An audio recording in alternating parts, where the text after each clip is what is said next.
नमस्कार दोस्तों, एक बार आप सबके बीच में हूँ फिर से अपने नए टॉपिक के साथ में। दोस्तों आज हम लोग डिस्कस करने वाले हैं खिलजी वंश के बारे में। तो आइए इन सारे महत्वपूर्ण बिंदुओं पर जो आपको परीक्षा में सफल बनाएंगे दोस्तों, एक एक करके डिस्कस करेंगे। और यदि आपको ये प्रयास और ये वीडियो अच्छा लगे तो प्लीज आगे मुझे कोऑपरेट करने के लिए और मेरे साथ बने रहने के लिए दोस्तों मैं आपसे यही कहूंगा कि एक बार मेरे से चैनल को सब्सक्राइब करें और बेल आइकन को जरूर टच कर लें ताकि आपको आगे की अपडेट्स मिलती रहे। आइए शुरू करते हैं दोस्तों। हम लोग आज पहुंच चुके हैं अपने नेक्स्ट टॉपिक पर, जो कि आज का अपना टॉपिक है खिलजी वंश। दोस्तों बात करें अगर खिलजी वंश के कार्यकाल की, तो आपको बताना चाहूंगा 1290 से 1320 ईस्वी तक ये कार्यकाल रहा है।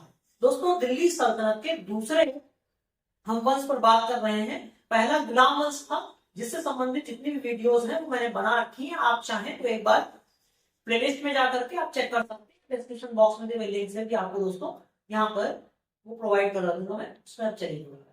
लेकिन हम बात करते हैं इस बार आइए शुरू करते हैं। सबसे पहला प्रश्न दोस्तों, जितना भी कंटेंट आपको बोर्ड पर नजर आ रहा है यकीन मानिए और एक बार खुद एनालिसिस करके आप देखिएगा कि आपको खुद पता चल जाएगा। एक बार वीडियो कंप्लीट हुई जब हो जाएगी और अंत तक आप अपने साथ बने रहेंगे तो खुद ही आप समझ जाएंगे कि यह कितना हेल्पफुल होने वाला है आपके लिए।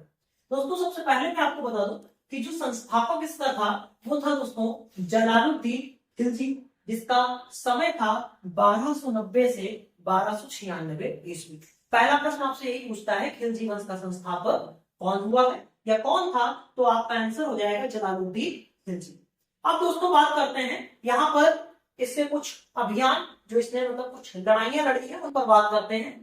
पहली लड़ाई दोस्तों इसकी थी 1292 ईस्वी में, जो इसने भिलसा पर आक्रमण किया और उसे जीता।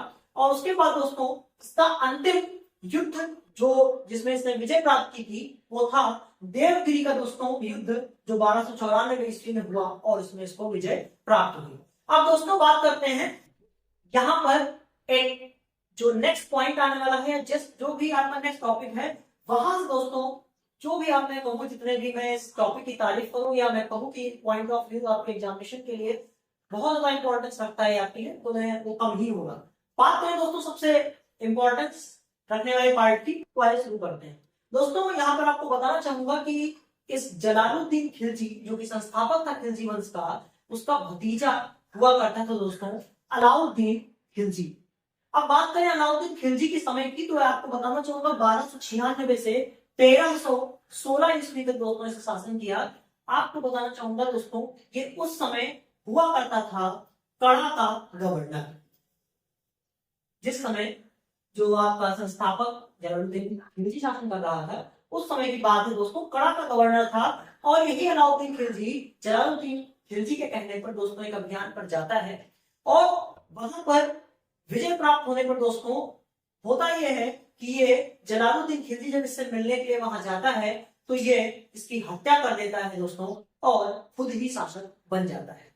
अब आइए बात करते हैं, ये दोस्तों था इसका भतीजा, लेकिन चूंकि अलाउद्दीन खिलजी एक बड़ा ही कुशल व्यक्ति था इसीलिए जो जलालुद्दीन खिलजी था वो इससे बहुत ही प्रभावित होता है और अपनी बेटी का दोस्तों विवाह कर देता है किसके साथ में, इसी अलाउद्दीन खिलजी के साथ में। और इसी वजह से मैंने यहाँ पर दो बातें लिखी है, एक दामाद और दूसरा भतीजा।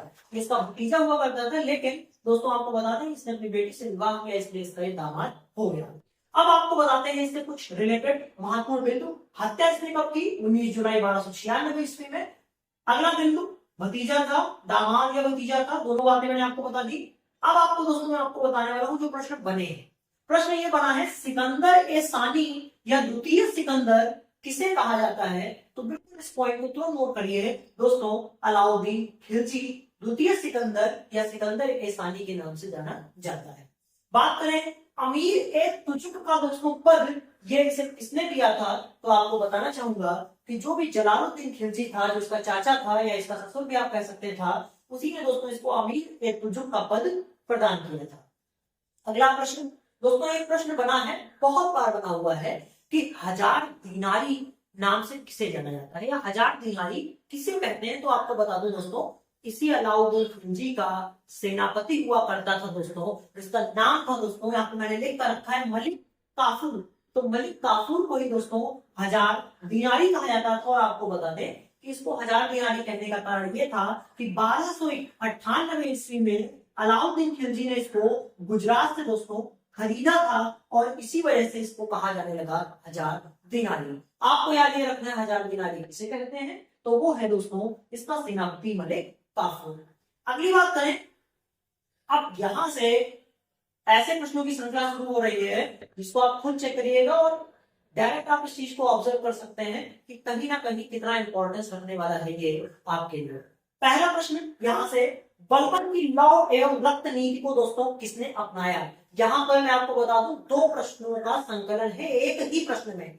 पहला प्रश्न एक बार को मैं आपको रिमाइंड करा दूं, मैंने आपको बताया था लौह एवं रक्त नीति किसने अपनाई थी, तो वो था दोस्तों बलबन, गयासुद्दीन बलबन। और इसी गयासुद्दीन बलबन की दोस्तों इस रक्त नीति को, लौह एवं रक्त नीति को दोबारा अपनाने वाला शासक हुआ अलाउद्दीन खिलजी। दोस्तों बात करें लौह एवं रक्त नीति का मतलब ये होता था खून का बदला खून। अगला बात करें, सैनिकों को नगद वेतन, 100% एग्जाम में बनने वाला क्वेश्चन है दोस्तों ये, सैनिकों को नगद वेतन देने का या हुलिया प्रणाली को प्रारंभ करने का दोस्तों जो आपका शासक हुआ है किसने शुरू किया, तो स्टार लगा के करिएगा, सैनिकों को नगद वेतन देना और हुलिया प्रणाली दोनों का प्रारंभ करता अलाउद्दीन खिलजी ने। अगला प्रश्न, घोड़े दागने की प्रथा, ये भी बहुत बार आना है। घोड़े दागने की प्रथा दोस्तों किसने शुरुआत की थी, अलाउद्दीन खिलजी ने। उसके बाद बाजार व्यवस्था से कहीं पर कोई प्रश्न आपको नजर आता है, बाजार व्यवस्था से या वस्तुओं के मूल्य को निर्धारित करने से, तुरंत आप अपने माइंड में एक बार बैठा लीजिए कि आपको आंसर लगाना है अलाउद्दीन खिलजी। अगला प्रश्न, शराब और मादक पदार्थों पर दोस्तों इसने रोक लगाई थी और उसके साथ साथ वैवाहिक और सामाजिक जो रिश्ते हैं उन पर भी इसने रोक लगा दी थी। अगला प्रश्न दोस्तों आपका बनेगा, ग्रह का घारी और चरागाह या फिर चारागाह दोस्तों जो शब्द होता है उस पर दोस्तों चढ़ी कर लगाने वाला कौन सा शासक हुआ है या सुल्तान, वो अलाउद्दीन खिलजी था। नेक्स्ट प्रश्न आपका कि राजस्व अधिकारी दोस्तों इसने मुफ्त खराज नियुक्त किया था, मतलब एक पद इसने नियुक्त किया। प्रश्न बना है कि मुफ्त खराज पद किसके द्वारा यहाँ पर दोस्तों शुरुआत उसकी हुई, तो वो भी दोस्तों शुरुआत करने वाला अलाउद्दीन खिलजी था।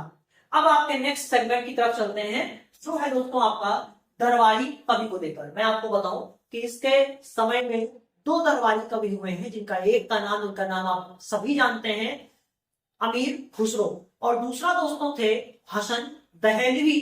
तो उन्हीं पर बात करेंगे दोस्तों। हसन दहलवी से तो प्रश्न नहीं बने, लेकिन आपके अमीर खुसरो से बहुत ज्यादा प्रश्न बने हुए हैं। आइए उस पर विस्तार से चर्चा करते हैं। दोस्तों सबसे पहला प्रश्न, तोता ए हिंद किसे कहा जाता है, तो आपको बता दूं अमीर खुसरो जो इसका दरबारी कवि हुआ करता था उसको ही कहते हैं तोता ए हिंद। अगला प्रश्न, कव्वाली का प्रारंभ करता, कव्वाली की शुरुआत किसने की, अमीर खुसरो। सितार, तबला, इन सब का आविष्कार दोस्तों कौन हुआ है, अमीर खुसरो था।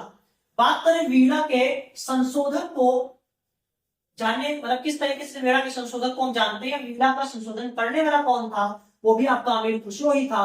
और खड़ी बोली का दोस्तों एक आप कह सकते हैं प्रारंभकर्ता जिसने बहुत ज्यादा प्रयोग किया उसका, वो भी दोस्तों आपका कौन था, अमीर खुसरो था। दोस्तों एक प्रश्न और बना है कि कश्मीर को धरती का स्वर्ग किसने कहा, तो वो भी नोट करिए कि इसको धरती का स्वर्ग कहने वाला भी कौन था, अमीर खुसरो था। और आपको बता दूं कि अलाउद्दीन खिलजी को सुल्तान ए जहां की उपाधि किसने दी थी, तो नोट कर लीजिए सुल्तान ए जहां की उपाधि भी अमीर खुसरो के द्वारा दी गई अलाउद्दीन खिलजी को। दोस्तों इसके गुरु कौन हुआ करते थे, जिनकी आप दरगाह में आप सुने होंगे, हजरत निजामुद्दीन औलिया की दरगाह भी है और वो इनके गुरु हुआ करते थे। और आपको दोस्तों अंतिम जो बिंदु बना है कि तुगलकनामा पुस्तक और आशिका पुस्तक, दोस्तों इसमें स्टार लगाइएगा, आशिका पुस्तक ये जो बुक्स के नाम आप देख रहे हैं किसके द्वारा रचित हैं, किसने इनका संकलन किया, मतलब किसने इसको लिखा है, तो वो भी दोस्तों अमीर खुसरो थे। ये सारे बिंदु आपकी परीक्षा के दृष्टिकोण से दोस्तों आपके लिए बहुत ही महत्वपूर्ण है। और यकीन मान लीजिए नोट्स बना लीजिए इनका, इससे बाहर एग्जाम में कहीं कुछ भी नहीं आने वाला है, क्योंकि ये किसी एक बुक का एक जगह का कंटेंट नहीं है। बहुत मेहनत के बाद दोस्तों अलग अलग एग्जामिनेशंस का एनालिसिस करने के बाद मैं आपके बीच में हूँ और इस टॉपिक को लेकर के आया था जो मैंने आपको कोशिश की है बताने की। और उम्मीद करता हूँ कि आप तक मेरी बात अगर पहुंची है तो प्लीज वीडियो को एक बार लाइक करके शेयर जरूर करें। जो आपको पसंद आया है तभी करिए, लाइक शेयर करिए जरूर दोस्तों, कमेंट दोस्तों जरूर करिए ताकि आप मुझे मोटिवेट कर सके। मैं एक बार इस बात को, आपको और अच्छा लगता है प्रयास, आपको कुछ कमी लग रही है तो आप उसको भी मेंशन कर सकते हैं ताकि मैं और बेहतर करने की कोशिश करूं। तो दोस्तों यदि आपको पसंद आया है तो प्लीज नेक्स्ट अपडेट के लिए, नेक्स्ट वीडियो के लिए या अपनी तैयारी को और अच्छा बनाने के लिए एक बार हमारे साथ जुड़कर देखिए, चैनल को सब्सक्राइब करिए और बेल आइकन को टच करिए ताकि आपको इस तरह के टॉपिक्स हर दिन के हिसाब से मिलते रहें। तो बहुत बहुत धन्यवाद दोस्तों मेरे साथ बने रहने के लिए। Bye bye.